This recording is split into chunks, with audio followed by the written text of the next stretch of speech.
India में एक silent shift हो रहा है। लोग गोल्ड के छोड़ के सिल्वर की तरफ मूव हो रहे हैं। ये इससे पता चलता है क्योंकि गोल्ड के जो इम्पोर्ट्स हैं इंडिया में 40% से ज़्यादा गिर चुका है, जबकि सिल्वर के imports more than double increase हुए हैं। अब आप भी पास्ट में गोल्ड के साथ चिपके रहेंगे, अपने फ्यूचर को गोल्ड और सिल्वर का मिक्स बना के वेल्थ प्रूफ करेंगे।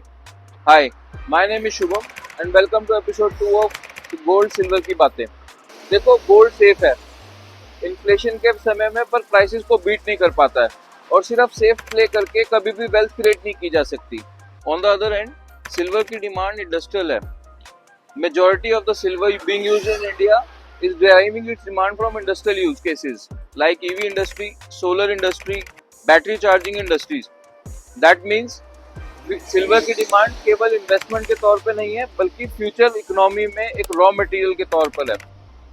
और मोर ओवर गवर्नमेंट भी सिल्वर को लेके बहुत बुलिश है, बिकॉज गवर्नमेंट ने लास्ट मंथ में ही सिल्वर की इंपोर्ट ड्यूटीज पे स्लैश किया है 15% टू 6% डायरेक्टली। और सिल्वर का इन्फ्लेशन के साथ भी पॉजिटिव रिलेशन है।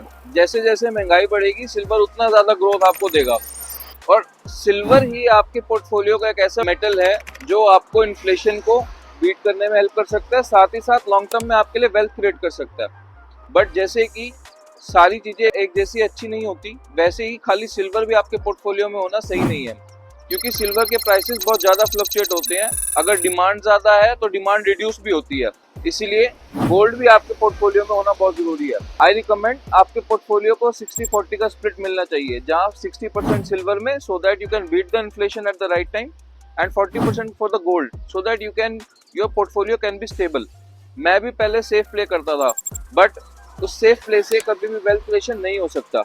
And if you need my personal strategy, comment down silver below and I will share my personal strategy with you.